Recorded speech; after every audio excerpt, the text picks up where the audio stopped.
Assalamualaikum warahmatullahi wabarakatuh. Selamat pagi Bapak Ibu semua. Salam sejahtera untuk kita semua. Perkenalkan, nama saya Sumitawar dari Eskom Emkom. Saat ini saya menjadi dosen tetap di Yayasan Hajar Rahman Nasution. Saat ini saya ditempatkan pada program studi Teknik Elektro Fakultas Teknik Universitas Al-Azhar Medan dengan NIDN 0105119301 dan jabatan fungsional saya saat ini adalah asisten ahli. Sebagai dosen, saya mempunyai tugas dan tanggung jawab menjalankan Tridharma Perguruan Tinggi, yaitu pendidikan dan pengajaran, penelitian, dan pengabdian kepada masyarakat. Pengajaran adalah salah satu Tridharma Perguruan Tinggi. Adapun mata kuliah yang akan saya paparkan adalah mata kuliah Pengantar Teknologi Informasi dan Elektro, di mana mata kuliah ini merupakan mata kuliah wajib yang berbobot 2 SKS. Mata kuliah ini diampu pada semester 1 atau semester ganjil. Deskripsi dari mata kuliah ini adalah pengenalan tentang bidang teknologi informasi dan teknik elektro. Mata kuliah ini memperkenalkan konsep dasar, komponen, serta pemanfaatan teknologi informasi dan komponen-komponennya. Selain itu, mata kuliah ini juga memberikan wawasan tentang bidang teknik elektro, seperti sistem tenaga, elektronika, sistem kontrol, dan telekomunikasi, serta perkembangan teknologi di masa depan. Adapun capaian pembelajaran untuk mata kuliah ini adalah yang pertama, bertakwa kepada Allah Subhanahu wa Ta'ala, serta mahasiswa mampu menunjukkan sikap religius dan berkarakter sesuai dengan visi misi universitas serta fakultas. Yang kedua, mahasiswa mampu menjelaskan konsep dasar teknologi informasi, sejarah perkembangan komputer, dan peranannya dalam dunia modern. Yang ketiga, mahasiswa mampu mengidentifikasi komponen perangkat keras dan perangkat lunak komputer serta prinsip kerjanya. Yang keempat, mahasiswa mampu memahami konsep dasar sistem digital dan bilangan biner yang relevan dengan sistem teknik elektro. Yang kelima, mahasiswa mampu menjelaskan hubungan antara teknologi informasi dengan sistem kelistrikan dan otomasi. Yang keenam, mahasiswa menunjukkan sikap tanggung jawab, disiplin, dan etika dalam pemanfaatan teknologi informasi dan perangkat elektro. Metode pembelajaran yang saya terapkan pada mata kuliah ini adalah ceramah, diskusi, dan project based learning, di mana saya menyampaikan materi sesuai dengan sub-sub materi kepada mahasiswa. Kemudian, mahasiswa memberikan umpan balik terhadap materi yang saya sampaikan berupa tanya jawab. Kemudian, metode diskusi di mana saya memberikan beberapa pertanyaan yang kemudian akan dijawab oleh mahasiswa. Selanjutnya, project based learning di mana saya memberikan beberapa pertanyaan yang kemudian akan dijawab oleh mahasiswa. Selanjutnya, project based learning di mana saya membentuk beberapa kelompok presentasi tentang tren teknologi terkini seperti IoT, kecerdasan buatan, serta energi terbarukan. Sistem penilaian yang saya lakukan pada mata kuliah ini adalah yang pertama, kehadiran mahasiswa dengan bobot 10%, yang kedua, tugas dengan bobot 20%, yang ketiga, ujian tengah semester yang berbobot 30%, yang keempat, ujian akhir semester yang berbobot 40%. Serta saya juga menilai bagaimana keaktifan mahasiswa di kelas serta etika mahasiswa dalam mengikuti perkuliahan. Buku referensi yang saya gunakan dalam mata kuliah ini adalah yang pertama, buku pengantar teknologi informasi karangan Rudi Haryanto. Yang kedua, buku referensi utama pengantar teknik elektro dan sistem digital karangan Insinyur Supriyanto. Yang ketiga, buku pengantar sistem komputer karangan Jogianto Hartono. Berikut video pembelajaran saya di kelas dengan materi sistem digital dan bilangan biner. Selamat menyaksikan. Assalamualaikum warahmatullahi wabarakatuh. Waalaikumsalam warahmatullahi wabarakatuh. Baik, kali ini kita masuk mata kuliah kita seperti biasa, yaitu pengantar teknologi informasi dan elektro. Untuk hari ini kita masuk ke materi sistem digital dan bilangan biner. Nah, apa itu sistem digital?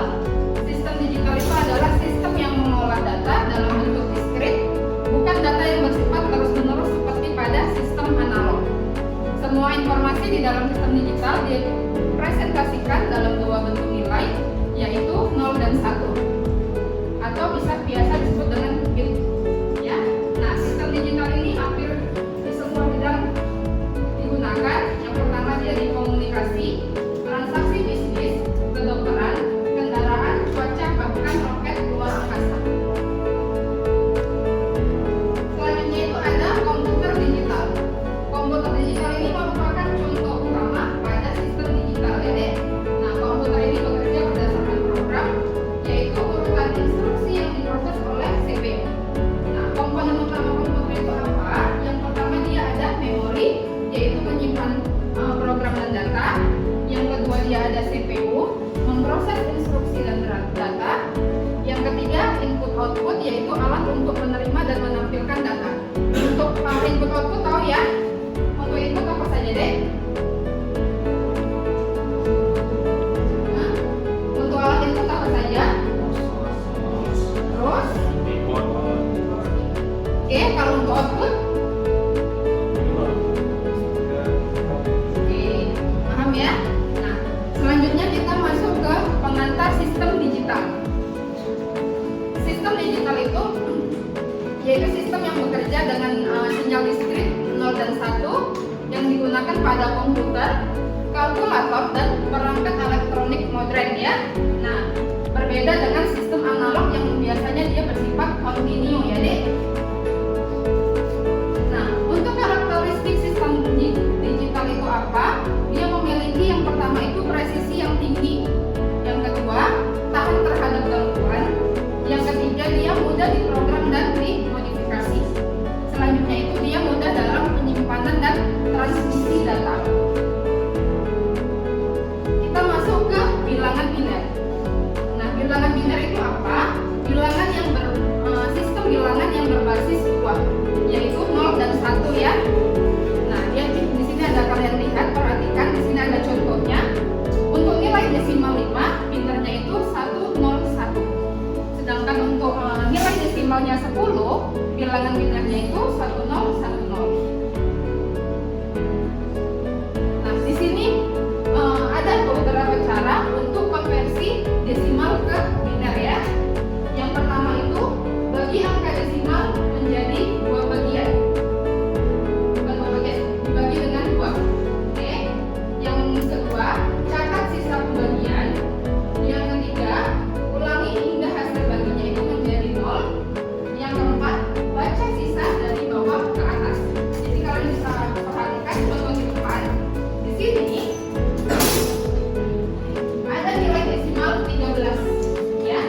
atas ke bawah. Dari bawah ke atas.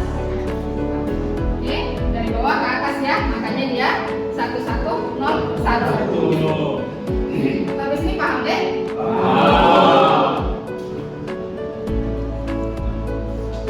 Oke, nah ini selanjutnya yaitu kalau dia kembalikan ya. Kalau tadi desimal ke biner, sekarang kita biner ke desimal.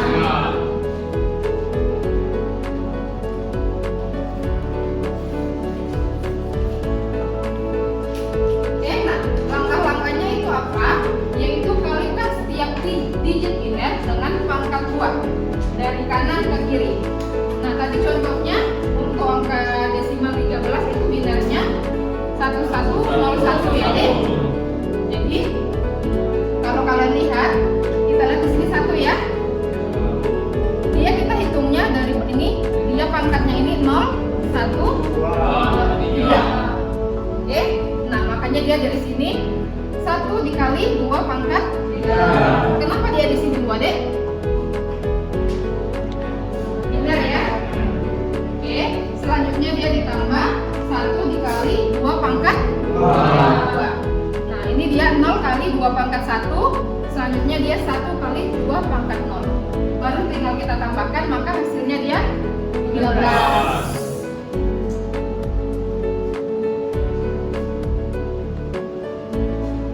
Oke, nah selanjutnya itu kita ada masuk ke operasi bilangan biner.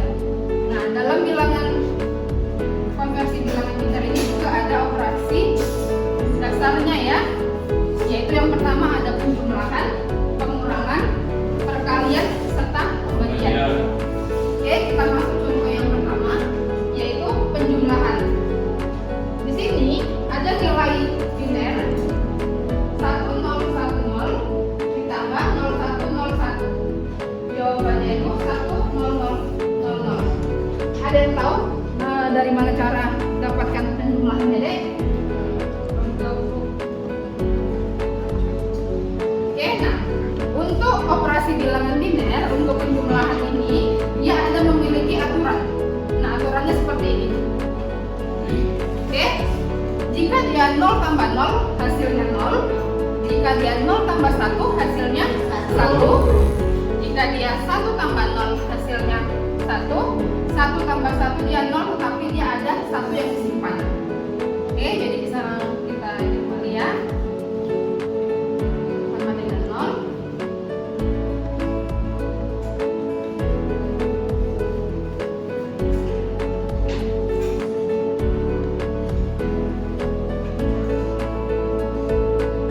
Oke, kita balik lagi ke soal tadi. Nah, di sini ada 1010 ditambah 0110. Berarti dia kita tambahkan ya dek, 0 tambah 0 sesuai ya. Baru 1 tambah 1 1 tambah 1 disimpan 1. Makanya dia di sini 0 ya dek. Di sini jadinya 1. Oke, 1 tambah 1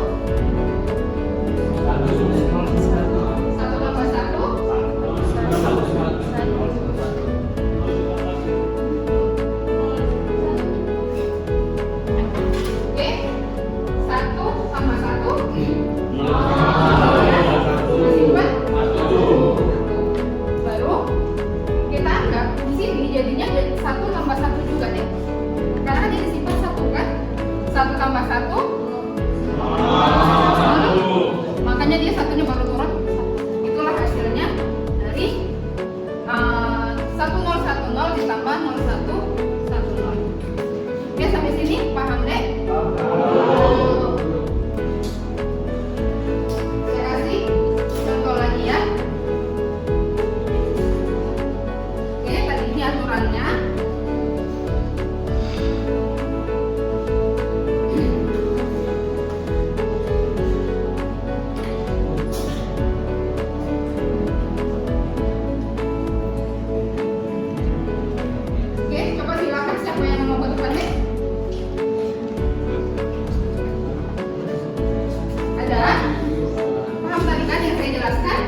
ya.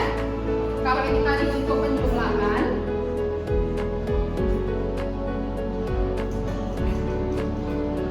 Nah, selanjutnya itu untuk pengurangan.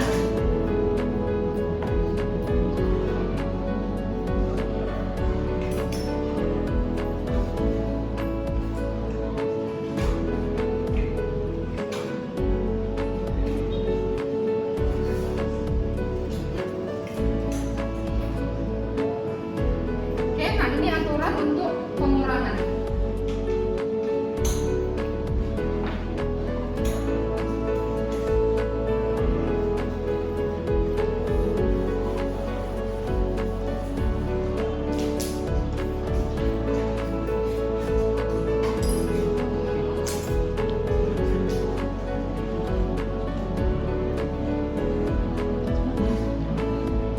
Oke, ini gimana deh?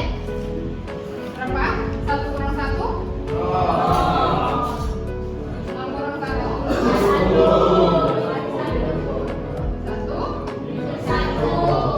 Oke, terus? Kali di sini jadi 0 atas 1. Ada di sini nggak ada? Iya kan?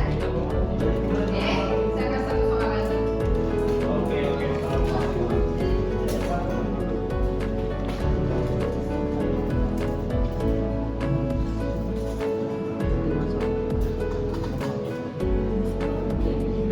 Oke.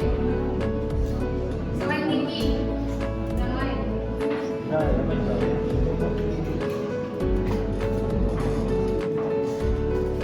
Oke, selain Niki.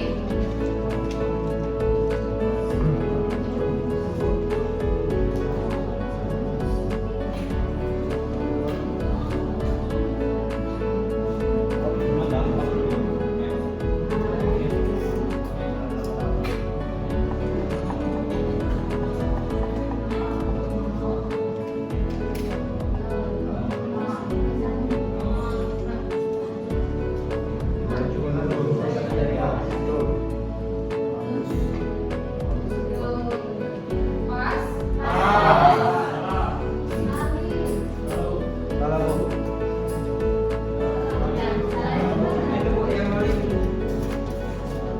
Mana deh?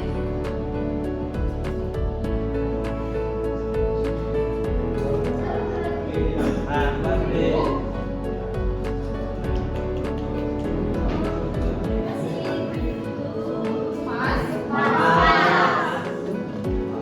Yakin? Kenapa kalian bingung deh? Sampai sini paham atau enggak? Paham?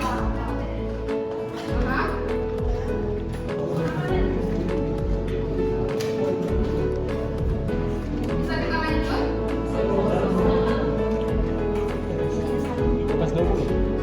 Oke, kita lanjut ya.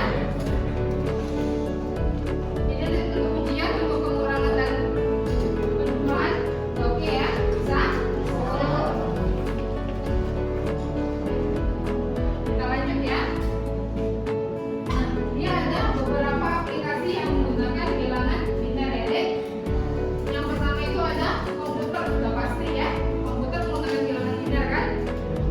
Mikroprosesor. Oke, nanti ini juga akan kalian pelajari untuk mata kuliah mikroprosesor sendiri. Selanjutnya dia ada sistem digital atau gerbang logika. Jadi juga menggunakan bilangan biner. Selanjutnya dia ada penyimpanan data, pengolahan sinyal digital dan komunikasi digital. Oke, nah ini untuk kesimpulan materi kita hari ini. Yang pertama itu sistem digital bekerja dengan logika biner ya, 0 dan 1. Yang kedua,